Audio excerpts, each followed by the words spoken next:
Hey there, it's Kathy. I just wanted to let you know that you can listen to History of the 90s early and ad-free on Amazon Music, included with Prime. Hey everyone, it's Kathy. Over the last few weeks, while we've all been self-isolating and practicing safe social distancing, I've been able to rewatch a bunch of movies from the 90s. And man, there are a lot of really good ones. So for this episode, we decided to take a look back at some of the big ones, some of the game changers that were released at the end of the decade.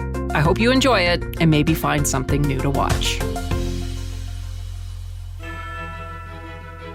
When you look at modern history, a fascinating pattern appears when it comes to movies. It seems like every 20 or 30 years, we get an exceptionally amazing batch of films that push the craft forward and introduce movie lovers to brand new worlds and never-before-seen possibilities on the big screen. In 1939, it was The Wizard of Oz, Gone with the Wind, Mr. Smith Goes to Washington, and Stagecoach, all considered classics. Then in 1979, we had Apocalypse Now, Mad Max, Alien, All That Jazz, The Life of Brian, and one of my personal faves, The Jerk. Again, movies that pushed the envelope and gave new perspectives and introduced us to new faces and new voices. But once in a lifetime, we get a crop of movies so great, it feels like it will never be repeated. I'm Kathy Kenzora, and this is the history of the 90s. On this episode, we're looking back specifically at the last year of the century, a year when filmmakers tapped into a mood of excess and uncertainty. It was the first time we heard the now famous Y2K, and increased access to the internet gave us movies that showcased the anxieties of Gen Xers as they entered adulthood. Let's go back to 1999. But first, a quick note. There are swear words in this episode, and there will be spoilers. So if you're not up on your 90s movies, you've been warned. Surprisingly, many of the movies from the final year of the 20th century that we now consider classics didn't do very well commercially. In fact, the number one movie that year was Star Wars: Phantom Menace, which pulled in $924 million worldwide, despite the fact that it outraged fans and introduced the world to the much-hated Jar Jar Binks. Since we're talking about great movies from 1999, I'm not going to say much more about Phantom Menace. It really deserves an entire episode of its own. Instead, let's first look at a movie that bombed at the box office in 1999, but has stood the test of time and has become part of our social conscience with lines like this. The first rule of Fight Club is, you do not talk about Fight Club. The second rule of Fight Club is, you do not talk about Fight Club. That's right, Fight Club, starring Brad Pitt and Edward Norton, only ranked 39th on the list of movie earnings in 1999, pulling in $100 million worldwide. Rex Reed, a critic for the New York Observer, called it a film without a single redeeming quality, which may have to find its audience in hell. Ouch, tell us how you really feel, Rex. For those that need a recap, Fight Club is based on a little-known 1996 book by Chuck Palahniuk, which follows an unnamed narrator who's stuck in a crummy job, trapped by post-capitalist malaise in an apartment filled with IKEA furniture.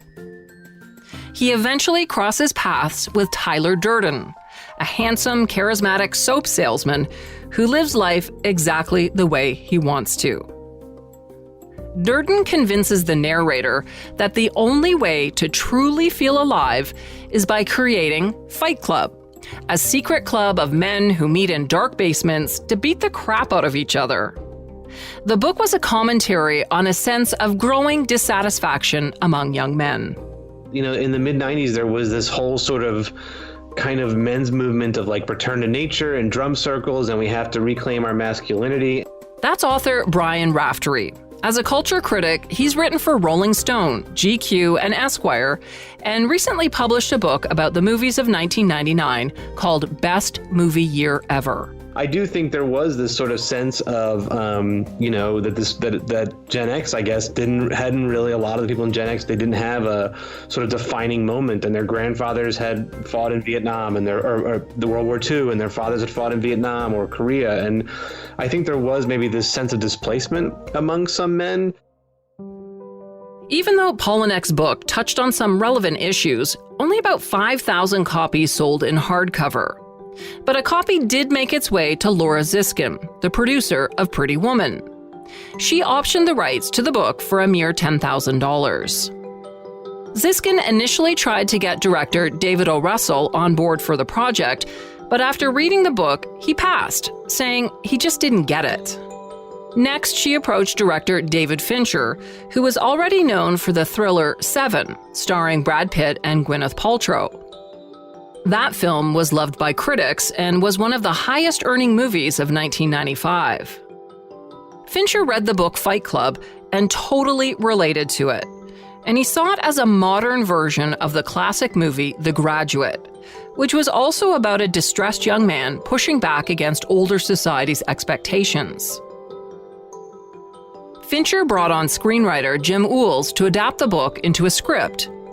Uhls told Medium in 2018 that he took the gig because he thought it would be fun, but he never ever thought it would get made into a film. Brad Pitt, who was the first actor to sign on for the movie, was cast as Tyler Durden. Pitt was already a massive movie star by then, but he too felt a connection to this story about existential uncertainty.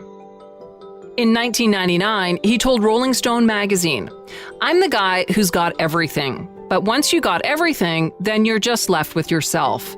It doesn't help you sleep any better, and you don't wake up any better because of it." Edward Norton, who was coming off his role in The People vs. Larry Flint, was cast opposite Pitt as the narrator. Norton and Pitt took boxing and taekwondo classes to train for the movie, and they studied tapes of UFC matches to prepare for the bare-knuckled fight scenes. Fight Club was initially set to open in July 1999, but it was postponed because of the Columbine school shootings in April of that same year. Movie executives were worried that Fight Club, with its aggressive male brutality, would be an easy target for critics who are quick to point to culture as the cause for Columbine. When Fight Club did finally premiere at the Venice Film Festival in September 1999, the reaction wasn't great. Brad Pitt told Marc Maron on an episode of his podcast that he and Norton made the mistake of smoking a joint before the premiere. People weren't laughing at the jokes in the film, but he and Norton, who were sitting up in the theater's balcony, couldn't stop laughing. In fact, Pitt said the guy running the festival finally got up and walked out when Helena Bonham Carter's character says the line, "I haven't been effed like that since grade school."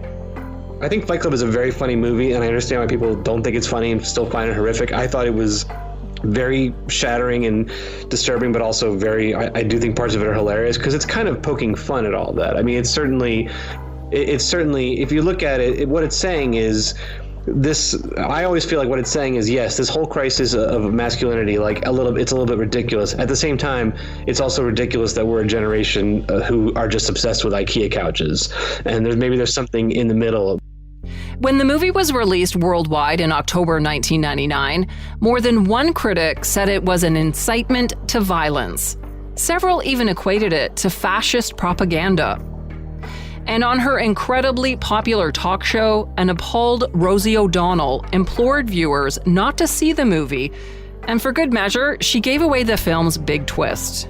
You know, it's so weird now because it's such a well-known movie. I mean, I saw a detergent ad 2 years ago that had a Fight Club parody, which is hilarious. It's like, this was a movie that was really seen as subversive, and David Fincher, the director, got a lot of sort of how dare you responses around Hollywood for a while. And I get it. I mean, I think the only movie to really compare it to, and I don't think they're similar movies at all, is I think there was a little bit of, some people felt that way about Joker, I guess, last year, but I don't think the controversy around Joker was anywhere near as really dug in as the one around Fight Club. It was seen as kind of a dangerous movie. Even Rupert Murdoch, the CEO of Fox, which produced and distributed the movie, hated it. He was especially annoyed with the final scene. Durden and his loyal followers created the anarchist group Project Mayhem. And as part of their plan to dismantle capitalism, Durden and his space monkeys blew up a series of buildings where credit card records were held in order to create economic equilibrium. Well, one of those buildings was the 20th Century Fox corporate headquarters. Murdoch was furious that Fox chairman Bill Mechanic let it happen. Brian Raftery interviewed Mechanic for his book Best Movie Year Ever, and he said destroying Fox's home base was an anti-Murdoch thing. It was his FU. Mechanic was fired from the studio in 2000, partly because of Fight Club. Despite bombing at the box office, Fight Club performed exceptionally well on DVD, selling more than 6 million copies in the first decade after its release. And more than that, it has become a cultural motherlode. Gentlemen, welcome to Fight Club. Fight! Fight! I want you to hit me as hard as you can. Stick 'em! Stick 'em! It spawned a video game featuring Limp Bizkit frontman Fred Durst as a character, and less than 2 months after its release, the movie inspired Versace's fall-winter collection. The Gospel of Tyler Durden has provided us with a cultural lexicon of sound bites, like, we're a generation of men raised by women, you're not your khakis, and the things you used to own, they now own you. Fight Club cemented its cult classic status with its quick-witted critique of late capitalist consumer culture. And it continues to spawn countless think pieces about modern masculinity and its cynical worldview. Remember I mentioned director David O. Russell passed on making Fight Club because he didn't get the book? Well, Russell has since said he obviously didn't do a good job reading it. But it's okay, just as he turned down Fight Club, he signed on to another movie that is considered one of the greats of 1999.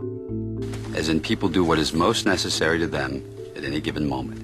Right now, what is most necessary to Saddam's troops is to put down the uprising. We can do what we want, they won't touch us. Three Kings, starring George Clooney, Mark Wahlberg, Ice Cube, and Spike Jonze as 4 American soldiers who plan a gold heist after the Gulf War during the 1991 uprisings against Saddam Hussein. The seeds of Three Kings began with director and screenwriter John Ridley, who in the early 90s was mostly writing for TV sitcoms like Fresh Prince of Bel-Air and Martin. He told Entertainment Weekly in 1999 that when he wrote the script that would become Three Kings, he wanted to see how fast he could write and sell a screenplay. So he came up with the most commercial and visually interesting story he could think of. It was a few years since the first Iraqi war ended, and Ridley was interested in the after effects that Desert Storm had on the region. So he started work on a story about soldiers looking for gold in post-war Iraq. It was called The Spoils of War. Ridley amazingly wrote the script in 1 week and sold it in 18 days to Warner Brothers. The studio then hired David O. Russell to take a stab at developing it into a movie. Russell was coming off the success of his 2 indie comedies, Spanking the Monkey and Flirting with Disaster. Russell spent the next 18 months rewriting Ridley's script, turning it into Three Kings, a movie that combines dark humor and frenetic action sequences while making a political statement about the ridiculousness of war. It is such, like, for lack of a better word, a real crackerjack action movie. The action sequences are insanely fun. It's really funny. You know, Ice Cube and George Clooney and Mark Wahlberg and Spike Jonze are really remarkable, and I think it's a blast. And I think it was a hard movie to market and a very hard movie to make. And that was made by Warner Brothers. You know, Warner Brothers was making a $65 million kind of anti-war black comedy with a filmmaker who'd only made a couple indie movies before, David O. Russell. It was a big risk for Warner Brothers for a couple of reasons. First, there was a chance it could upset the US government because of the way it portrayed the feeling of uncertainty among soldiers who were sent to fight in a war they didn't understand. Sentiment that is evident from the very opening line of the movie. Are we shooting? What? Are we shooting people or what? Are we shooting? That's what I'm asking you! What's the answer? I don't know the answer, that's what I'm trying to find out! Plus, the studio was worried how it might play in Muslim American communities. So to make sure they got it right, they sent Russell to meet with a prominent Muslim leader in Los Angeles to discuss the script and take out any parts that weren't accurate. Despite the reservations, Raftery writes in his book, Best Movie Year Ever, that Warner Brothers finally agreed to Three Kings because after years of creaky output, the studio had no choice but to try something new. Commercially, Three Kings only did slightly better than Fight Club at the box office, pulling in $107 million worldwide and placing 37th on the list of movie earnings in 1999. But unlike Fight Club, critics loved Three Kings, and it's still considered one of the definitive movies about the Gulf War. Someone who didn't like the movie so much was John Ridley, the writer of the original screenplay called The Spoils of War. In that Entertainment Weekly interview in 1999, Ridley said about Russell, "This is a guy who every step of the way has tried to grab credit. I never heard a word while he was shooting the movie, never saw any of the script changes, and then finally, a year later, I get a copy of the script and my name isn't even on it." Ridley did eventually receive a story by credit on the film, and Russell says the two have since made peace. I mentioned that Spike Jonze was in Three Kings. He played a bewildered, gun-obsessed redneck by the name of Conrad Vig. Funny enough, he actually did the movie as a favor to his good friend David O. Russell. 1999 was a big year for Jonze. Not only did he appear in Three Kings, he also directed his own movie, which for many critics is the best film of the year. Now, when you say that I can be somebody else, what do you mean exactly? Well, we mean exactly that. We can put you inside someone else's body for 15 minutes. Can I be anybody that I want to be? Well, You can be John Malkovich.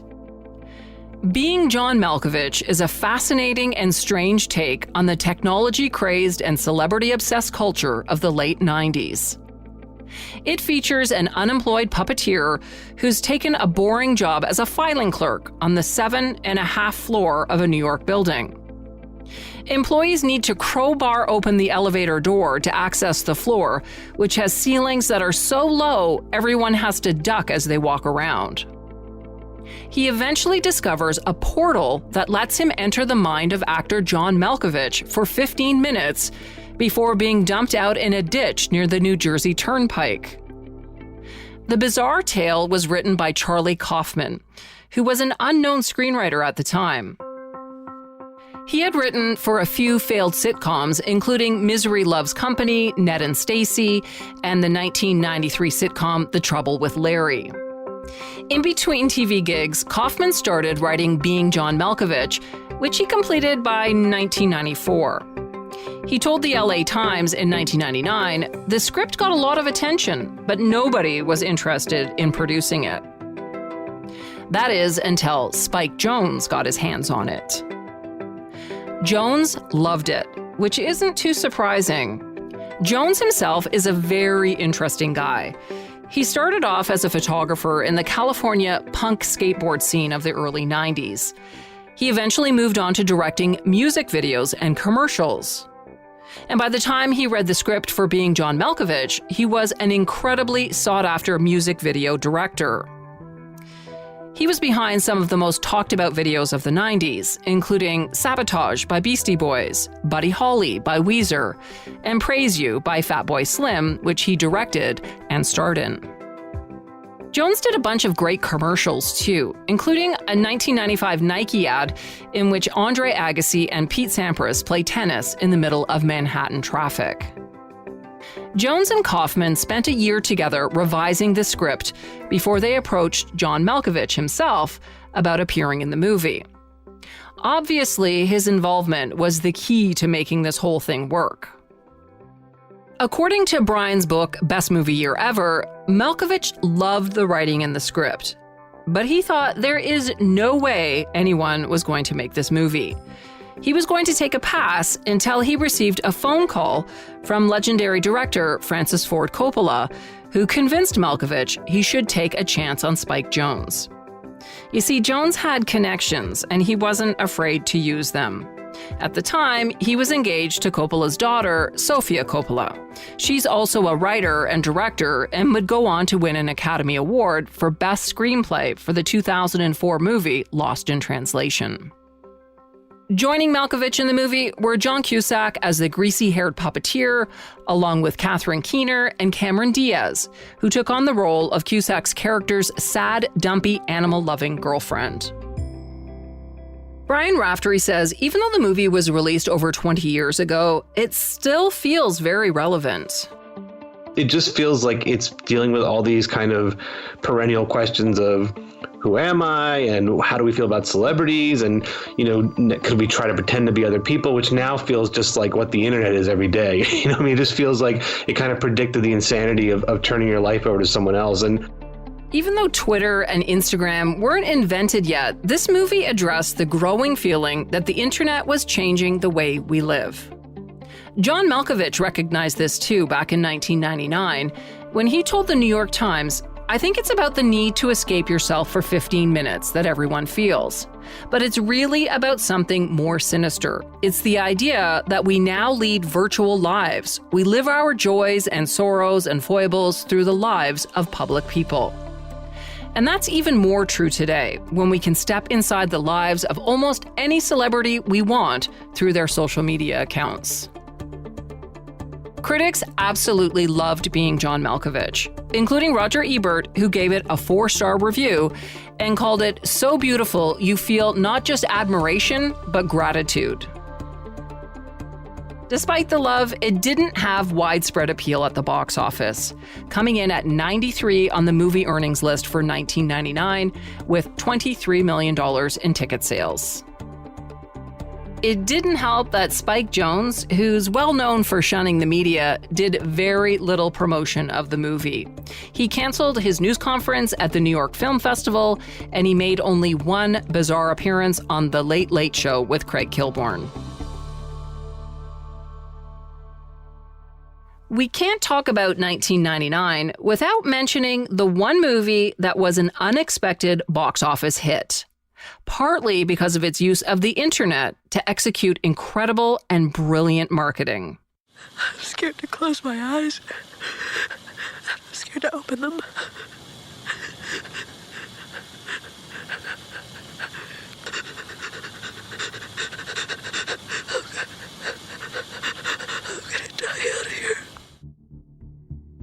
Promotion for the Blair Witch Project actually began in 1997, 2 years before the movie was even released.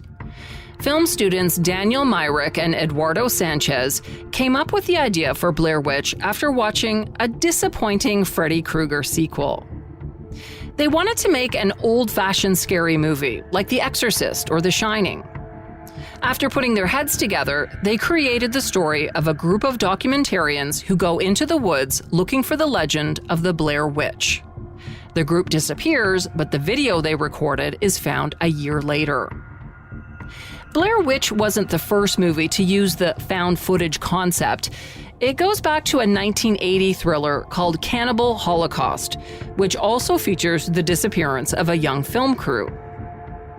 But Myrick and Sanchez recognized that in the 90s, there was a fresh appetite for the concept, thanks to reality TV shows like Cops and The Real World.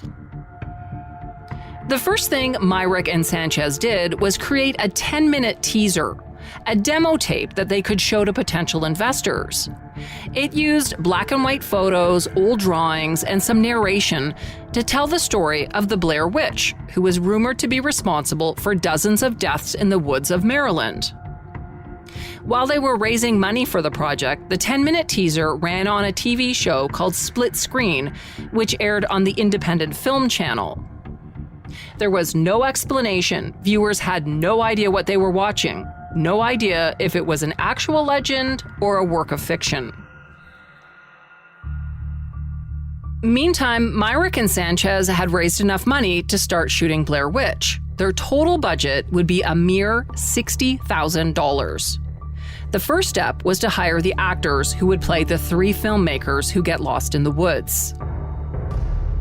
They placed an ad in a theater tabloid called Backstage, which stated they were looking for actors who had a knack for improvisation and an ability to work under difficult conditions. Actors who showed up at the audition were warned that if they were cast for the project, they would be dragged into the woods for 7 days of hell. They were told, if you're not serious about your craft, then you're wasting your time and ours. Heather Donahue, Joshua Leonard, and Michael C. Williams, 3 unknown actors, were chosen for the part because of their improv skills. In case you didn't know, most of the dialogue in the movie was improvised. The actors were just given an outline of a situation, and they were told to fill in the rest. Shooting started in the fall of 1997, when the actors and crew arrived in a small Maryland town called Burkittsville, just outside of Seneca State Park.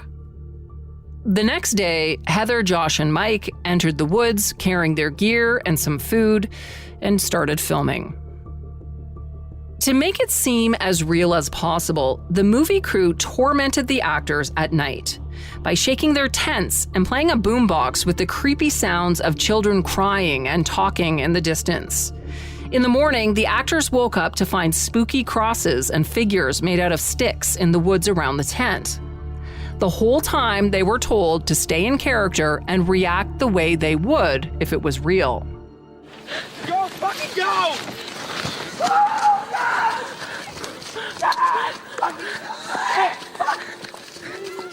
Hurry up! I'm coming! My boots aren't laced! Oh my god, what the fuck is that?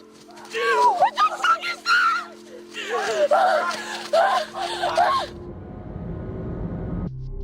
Even the final scene of the movie, when Heather runs into the basement of an abandoned house and sees Mike standing in a corner, was kept a secret from her until the last possible moment. The next spring, that TV show Split Screen aired a second teaser for the Blair Witch Project, which this time included footage of Heather, Josh, and Mike in the woods. Viewers were urged to go to BlairWitch.com to find out more. It was brilliant. The website added to the mystery and buzz around the Blair Witch mythology. It had crime scene photos and eyewitness testimony. Again, there was no way of knowing if it was real or fake. A version of the website is still up, so go check it out and you'll see how convincing it was.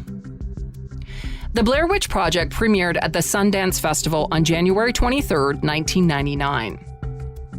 To keep as much mystery as possible, there were no pre-screenings for the press, and instead of handing out headshots of the actors to reporters, they received just one shot featuring Heather's partially illuminated face.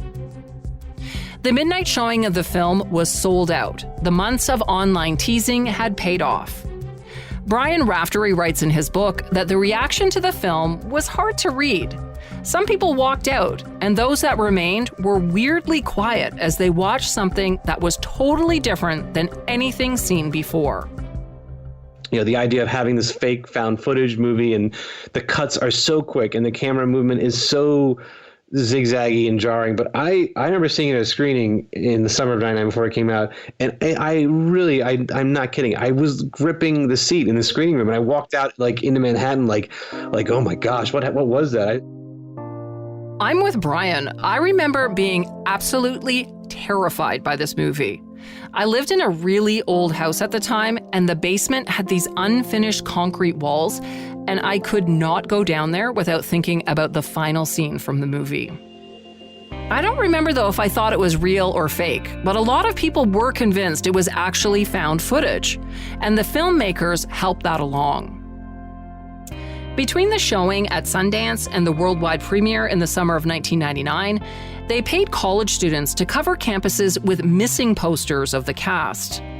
An hour-long TV special called Curse of the Blair Witch, with faux historical footage which dug into the made-up myth, aired on the Sci-Fi Channel just before the movie's release date.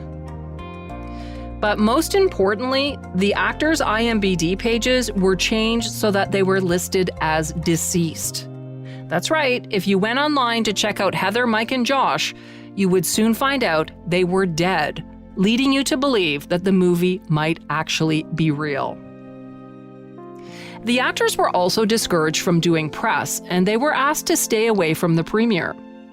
Nothing like this had ever happened before, and as a result, Blair Witch Project became a cultural phenomenon. I think that movie was also propelled so much by the internet and propelled so much by the fact that people had spent a year and a half or so kind of speculating as to whether this was real, and the filmmakers had put out all these kind of little digital breadcrumbs for people to look at. And I think there was an excitement for this. It's funny when you look at, there's a couple articles in 1999 like from Time, and you'll see people say I thought it was real, and I don't know whether they really did. I think there was a fun thing where we all kind of convinced ourselves it was real and just kind of went along with it because it was much more fun to think that. The two young filmmakers, Dan Myrick and Eduardo Sanchez, became overnight stars. They were featured on the cover of Time and Newsweek, and within a few weeks of opening, the Blair Witch Project had earned $100 million. It was the must-see movie of the summer of '99. Time magazine called it a rite of passage, fraternity hazing, and haunted house trip rolled into 81 agitated minutes. Eventually, the actors were allowed to give interviews, making the late-night talk show rounds and appearing on the cover of Newsweek magazine. The illusion was mostly shattered by then, but remember, without social media, the way news and information spread was a lot different. There was no such thing as spoiler culture. And obviously nowadays it would never happen. I mean, if the Blair Witch Project came out, if it arrived at Netflix at midnight tonight, at 12:01, someone would be like, yeah, it's fake. It's like, this is not real, The Blair Witch Project ended up making nearly $250 million worldwide, an indie movie record at the time. It placed 14th on the list of movie earnings in 1999. Remember, the total filming budget was $60,000, and Myrick and Sanchez made it with a handheld camcorder and a low-tech Hi-8 8mm camera. Their success inspired a generation of filmmakers to pick up a camera.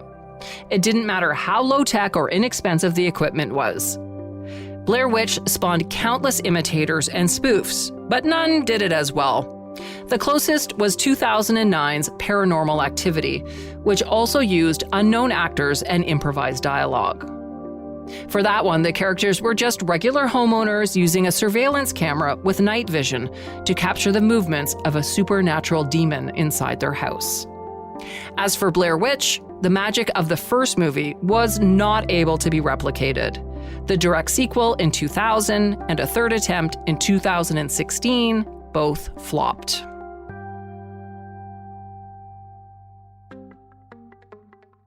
Blair Witch wasn't the only indie movie to make it big. In fact, indies had a huge year in 1999. In addition to being John Malkovich and Blair Witch, there was also Office Space, The Limey, Magnolia, Cruel Intentions, and Sofia Coppola's directorial debut, The Virgin Suicides. The last couple of years, the 90s had some really great films, but the studios had been a little slow to respond to kind of the excitement of the indie movies that had risen in the 90s. And it felt like in 99, the big studios really kind of caught up with these new generations of filmmakers.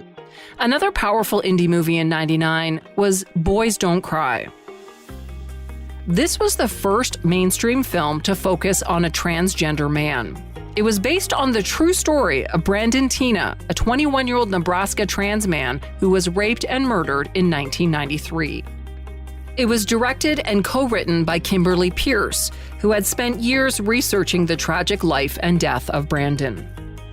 The film focuses on the final months of Brandon's life when he relocated to a small Nebraska town and began wooing 19-year-old Lana Tisdale.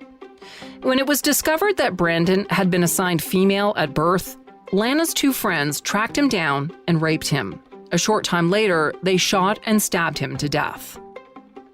Brian Raftery writes in his book, The Best Movie Year Ever, that the story felt deeply familiar to Pierce because a lot of her friends were transitioning from male to female at the time, and she felt she needed to find a way to tell this story. Initially, Pierce had trouble raising money for the film because few financiers were interested in a romantic drama featuring a transgender man. For decades, mainstream films and media had portrayed transgender men and women as cross-dressing oddities that were deceitful about their identity and, in some cases, murderous villains. Pierce eventually secured $1.7 million from Heart Sharp Entertainment in Manhattan, and the search began for the actor to play Brandon. After several years of searching, actress Hilary Swank was cast in the role, which continues to be an ongoing criticism of the movie. Casting director Carrie Barden told Brian Raftery that their options for transgender performers were limited in the 90s. They simply couldn't find a transgender actor who could carry the role. Despite the controversy over casting, Raftery believes the movie succeeded in raising awareness about an issue that was in the shadows in the 90s. And to be honest, it was the first time I really had even heard the press surrounding that movie. I don't think I'd even heard the word transgender until that movie came out.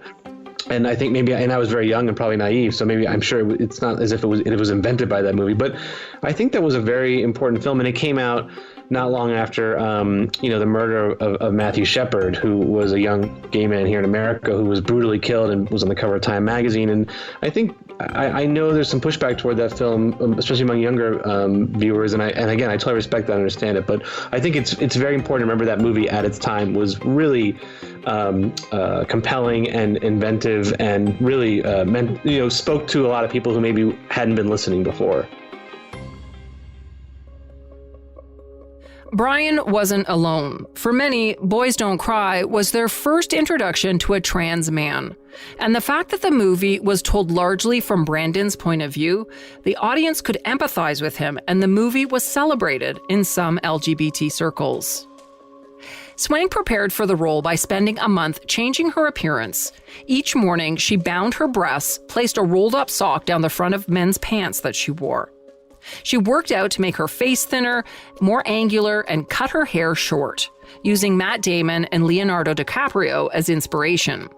She even practiced talking in a low Midwestern accent.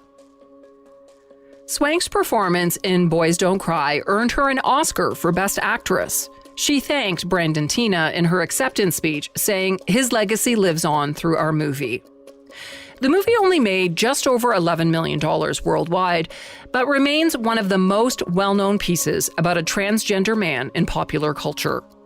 Nick Adams, director of transgender representation at GLAAD, an organization which tracks LGBT representation in the media, told the New York Times in 2019, the movie was a vital and high-profile correction to biased news coverage relating to trans people.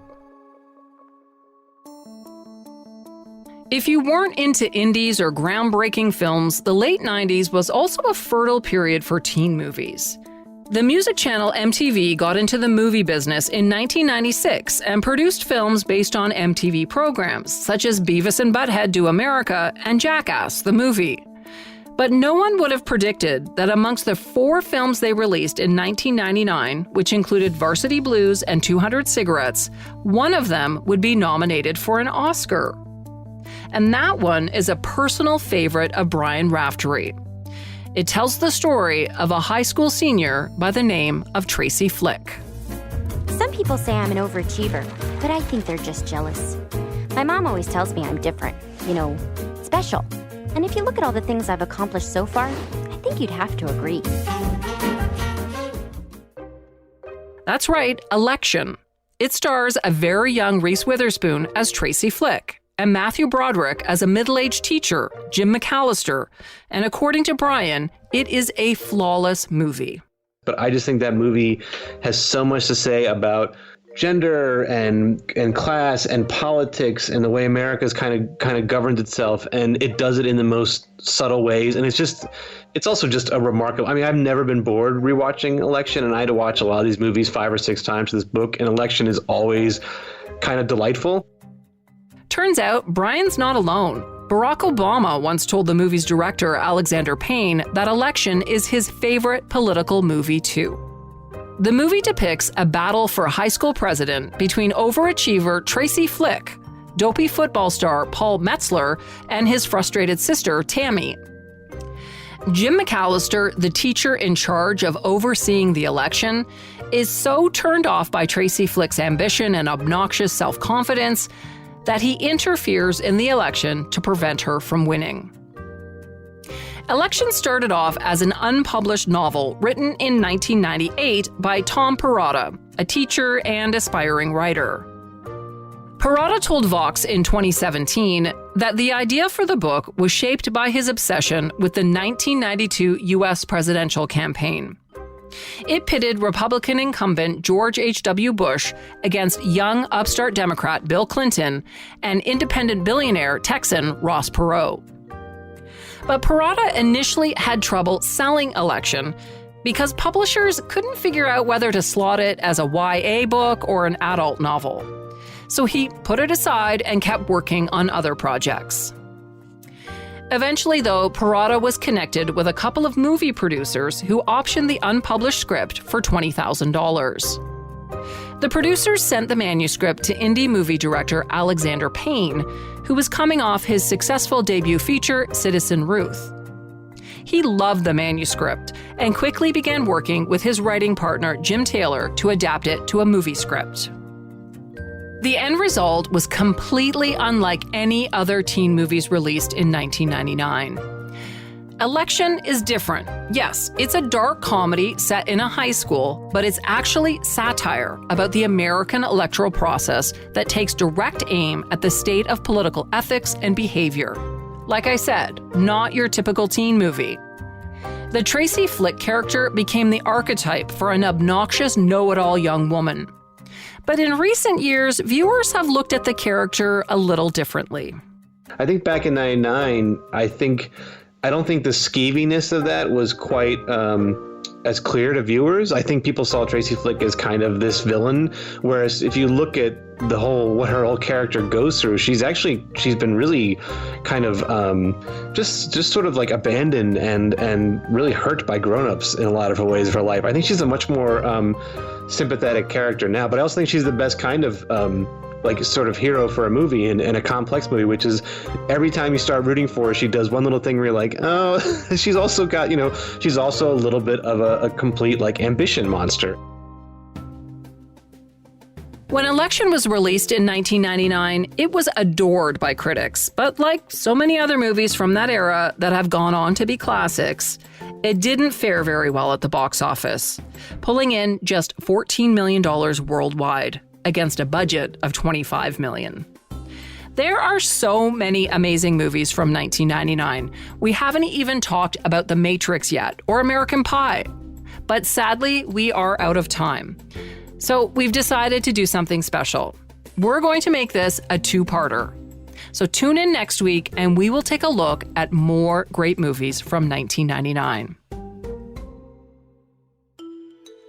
For now, make sure you check out the show notes for a list of some of the best movies from 1999.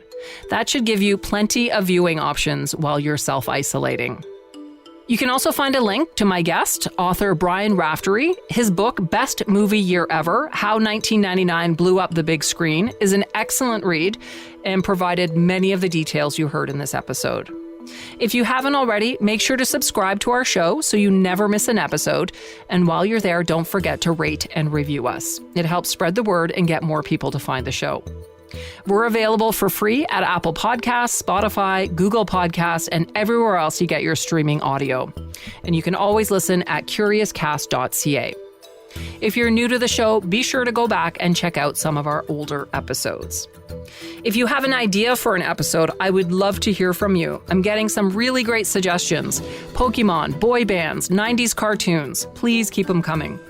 You can reach me through Twitter at 1990s History or on Instagram and Facebook. You can also email me at 90s@curiouscast.ca. That's 90s@curiouscast.ca. This show is hosted and co-written by me, Kathy Kenzora, and Dila Velasquez, our producer. Sound design and final production is by Rob Johnston. See you next time for more history of the 90s.